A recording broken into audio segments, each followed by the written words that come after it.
இதில் நம்ம தக்காளி வெங்காயத்தை போட்டு நல்லா வதக்கிக்கணும்.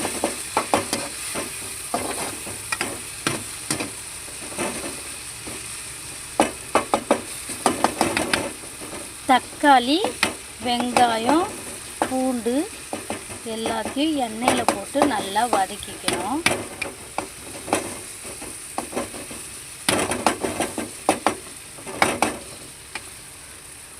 அப்புறம்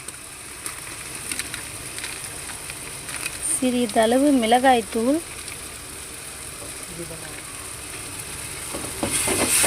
போட்டு நம்ம எண்ணெயில் ஃப்ரை பண்ணிக்கணும்.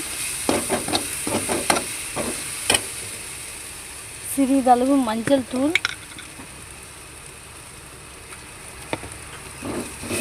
போட்டு நல்லா ஃப்ரை பண்ணின்னு அப்புறம் நம்ம கட் பண்ணி வச்சுருக்க கருணைக்கிழங்க இதில் நம்ம போட்டு நல்லா கிளறிடணும். நம்ம கிளறும் போதே நமக்கு அந்த வாசனை வந்து நல்லா அருமையாக வந்துடும்.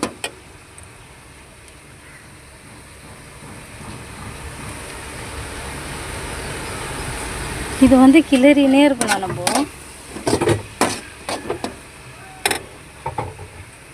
அப்புறம் ஒரே ஒரு சொம்பு தண்ணி மட்டும் ஊற்றுங்க. நிறைய தண்ணி ஆட் பண்ணக்கூடாது எப்போவுமே குக்கிங்கில்.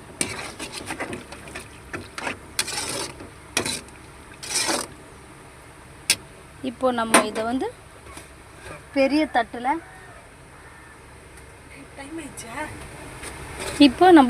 தட்டில் இதை மூடி வச்சிடணும். ஒரு 20 மினிட்ஸ் கழித்து ஓப்பன் பண்ணால் நல்லாயிருக்கும்.